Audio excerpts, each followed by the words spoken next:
हमसे किसी ने पूछा कि सत्यनारायण जी की कथा क्यों आप कर रहे? तो भैया पहले हर मंगल काज में पूर्णमासी को, अमावस्या को, देखो पूर्णिमा और अमावस्या ऐसी दो तिथियां हैं अपनी जिनका महत्व बड़ा अद्भुत है, समझ लो तो। जैसे पूर्णिमा, ये पूर्णिमा क्या है? पूर्णिमा, पूर्ण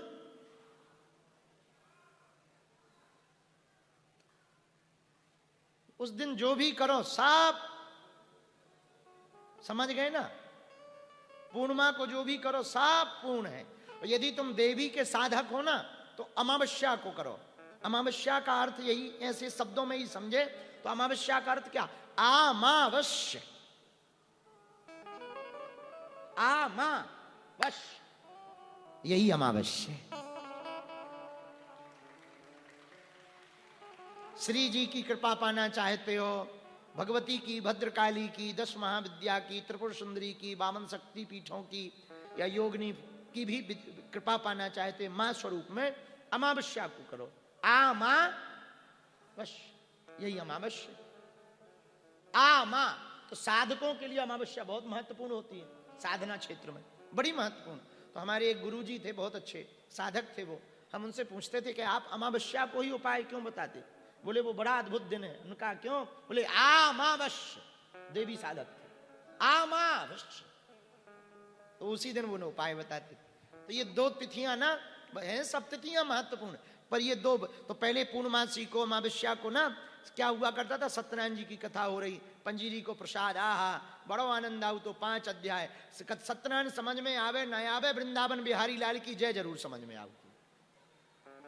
बोले कितनी बार बोल गई? बोले 3 बार बोल गई, 2 बार बची। आओ और जय भाई, और जय आनंद देव पंजीरी चरणामृता। बोले क्या होगा? बोले सत्यनारायण की कथा हो गई है, आनंद आ गया।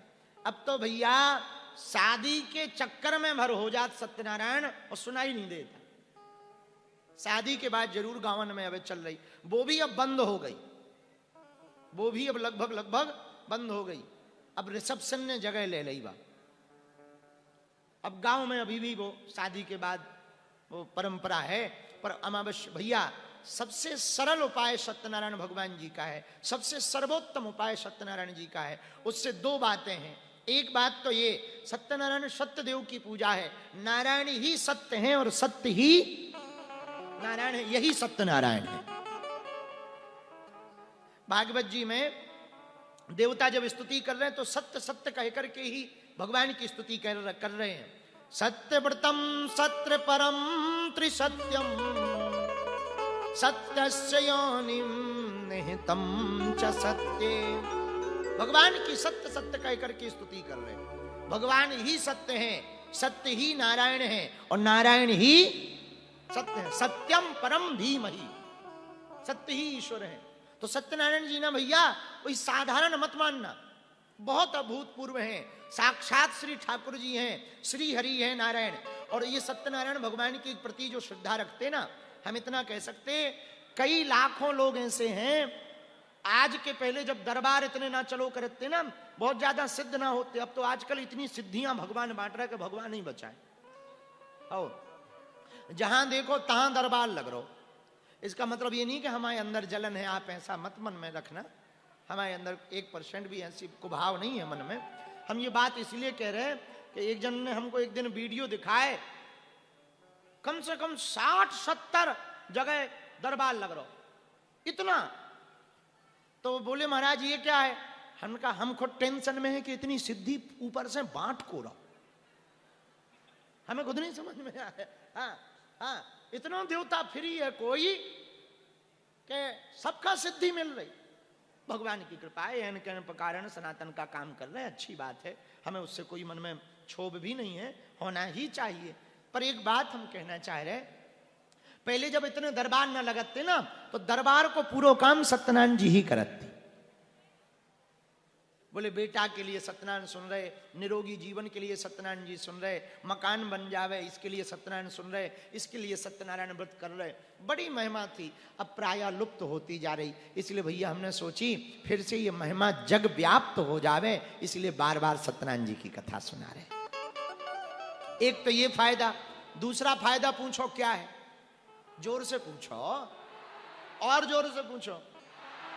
दूसरा फायदा यह है कि सत्यनारायण के बहाने आपको परिवार इकट्ठो बैठ सकत।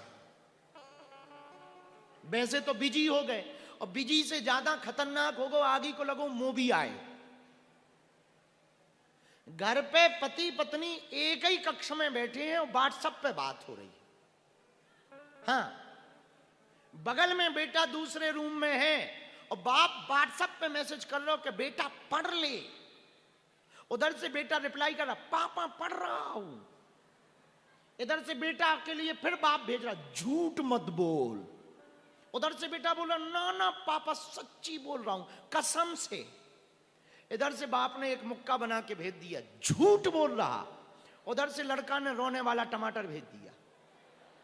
अब बताओ, डिजिटल पिटाई भी हो गई, डिजिटल रुलाई भी हो गई, और चल रहा है जय बजरंग बली की। सबसे ज्यादा खतरनाक भैया सत्यनारायण की कथा में ना एक ये तो बड़ो अच्छा फायदा है कि बड़े आराम से पूरा परिवार बैठ जाए। तीसरा फायदा पूछो क्या है? कम खर्चा फुल चर्चा।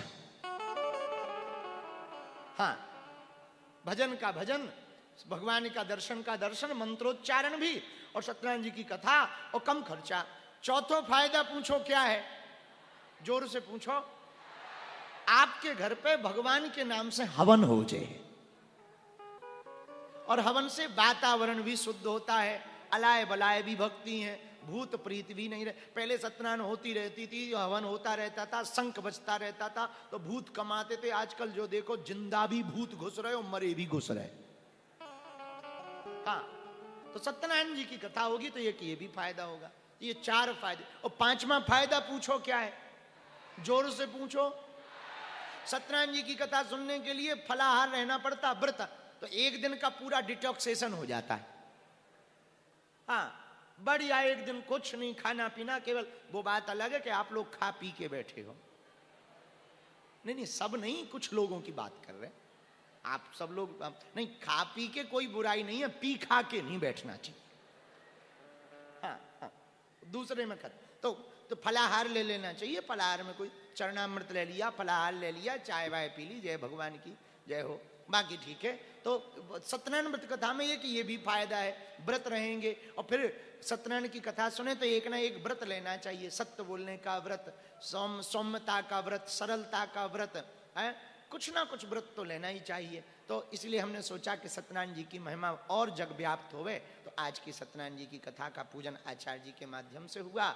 आओ, अब हम 5 अध्याय आपको सुनाए दे रहे हैं, जो सब बार बार आप सबने सुनी हुई है, पर उमें मन में ऐसा ना रखियो कि हमने सुन रखी, फिर भी सुनियो। एक दिमाग में बड़े हमने तो ये सुन लिया, वही बार बार क्या। तुम बार बार काय को खाते हो? आज भी खा रहे, कल भी खाओगे, परसों क्यों खाओगे?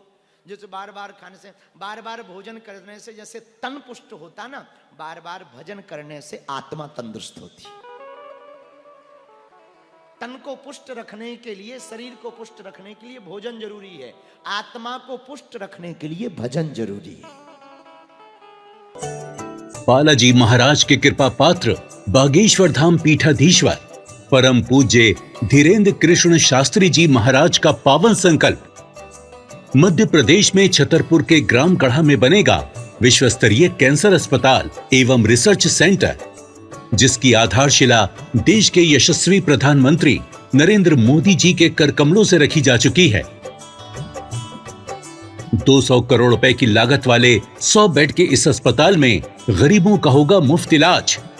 ये बहुत बड़ा अवसर है, बहुत बड़ा काम है।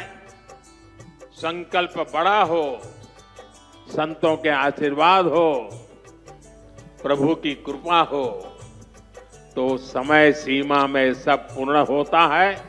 हमारे प्रियजनों, बागेश्वर धाम पूरे भारत के लोगों, अभी तक अस्पतालों में मंदिर थे, अब मंदिर में अस्पताल होगा। कैंसर हॉस्पिटल निर्माण हेतु सहयोग देकर पुण्य के भागी बने